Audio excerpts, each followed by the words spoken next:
É. Eu vou até fazer uma pergunta para você. Como convencer uma pessoa que existe a reencarnação, cara? Eu não recomendo ficar convencendo muito, não. Mas você Não pode chegar a convencer, mas, pessoa. mas Sim, mostrar, tá? Mas mostrar. sim, sim. Sabe quando você pega aquela Ah, pessoa que acredita e não acredita, meio que então, se a fica. pessoa for cristã, ou seja, acreditar em Jesus, primeiro eu acho que a maior religião cristã que a gente tem hoje é o Espiritismo, porque segue fielmente, ou de forma mais fiel possível, os ensinamentos morais de Jesus Cristo, que é a única coisa que realmente importa, né? Mas tudo bem, esquecendo essa observação, como que você convence alguém? Se a pessoa acredita em Deus, seja evangélica ou católica, você fala o seguinte: você acredita em Deus, não acredita? Sim. Você acha que Deus é injusto para colocar uma criança com problema mental, uma criança com doença, uma criança reencarnando em países com miséria total? Deus seria injusto? Deus ficaria ali atrás da mesa só mandando: essa daqui vai para bem, essa daqui vai nascer numa família boa, cheia de dinheiro, essa daqui vai nascer na miséria total? Deus não seria injusto. Então você só consegue acreditar em Deus verdadeiramente se você acredita em reencarnação, porque senão você vai falar que é injusto. E Deus não é injusto. Então começa por aí. Aí, certo. Ah, aí agora, se você for falar, por exemplo, para um ateu ou alguém que não tem uma crença religiosa específica, você pode usar os vários estudos que tem por aí. Existem vários estudos, existem casos que estão catalogados e tal, de, por exemplo, de pessoas que têm marcas de nascença, que já conseguiram comprovar pelas suas lembranças de vidas passadas, que elas não teriam acesso àquela informação. E, por exemplo, vou dar um exemplo, um moleque lá que ele tinha informações que ele lembrava, ele foi o avô dele, né? Ele era o avô dele, ele morreu tomando um tiro tiro de um bandido, é um policial nos Estados Unidos, tomou o tiro de um bandido num assalto no posto de gasolina. Ele reencarnou como filho da filha dele, entendeu? Ou seja, ele tinha sido a alma do próprio avô. E ele sabia de coisas, de informações, de parentes que não tinha como o moleque saber. E aí, só que aí tudo bem, você pode falar, alguém pode ter dito isso pro moleque. Só Certo. que o tiro que o moleque tomou, que o avô tomou, foi numa válvula do coração que esse mesmo moleque reencarnou com problema, na mesma válvula, entendeu? Então, Nossa, tipo que assim, louco. isso daí é uma coisa muito impressionante. Então, o cara era o avô dele, ele era o Joãozinho avô.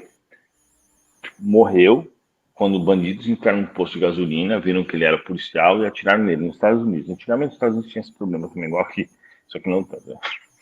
Aí atiraram nele e mataram ele, certo? Ele morreu, a filha dele teve um filho, o filho dele é a mesma alma do pai dela, né? E aí, esse moleque nasceu com um problema, tanto que ele teve que ser operado logo quando ele nasceu, porque ele nasceu com problema na válvula que a bala pegou, que é uma coisa muito específica. Tirando isso, tem vários outros casos desse estilo. Então, assim, não tem como a gente. Aí, se você. Tudo bem. Além disso, é uma ótima pergunta essa, hein? Nunca me perguntaram isso. Além disso, você pode chegar para qualquer ateu e falar assim, cara, não tem sentido o mundo que nós temos hoje se não existir a reencarnação. Como que você explica, por exemplo, Einstein? Se Einstein é a mistura biológica, né, o genoma, o conhecimento, perdão, conhecimento não, genética da mãe e do pai, mais o ambiente onde ele foi criado, mais a sua alimentação, eles falam isso, né? Então, Isso. todo dia tinha que ter gente muito mais inteligente que o Einstein. Porque nós temos aí um monte de gente super inteligente tendo filho, tanto o pai quanto a mãe, ultra inteligente, muito mais inteligente que os pais do Einstein, que nem eram muito inteligentes. Nós temos uma alimentação muito mais equilibrada, com muito mais opções. Nós temos escolas muito melhores do que naquela época. E você não tem o Einstein toda hora. O Einstein foi É. muito específico. Vários, o Tesla foi muito específico. Porque aquilo não é simplesmente a parte biológica. Você tem, por exemplo, cachorros de uma mesma ninhada, que eles dividem o mesmo material genético, fisicamente muito parecidos, com temperamentos totalmente diferentes.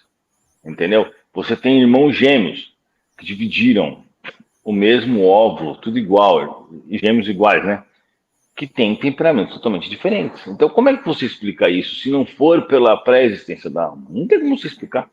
Né? A alma pré-existe e quando ela recebe o corpo que ela vai viver a sua encarnação, ela necessariamente carrega todo aquele conhecimento dela e aplica sobre o corpo biológico e físico, entendeu? Então essa é a maior prova da reencarnação, é só o cara parar, olhar e observar. E aí ele vai perceber, além de todas essas coisas que eu falei, vai ver que não tem sentido não existir uma pré-existência na alma.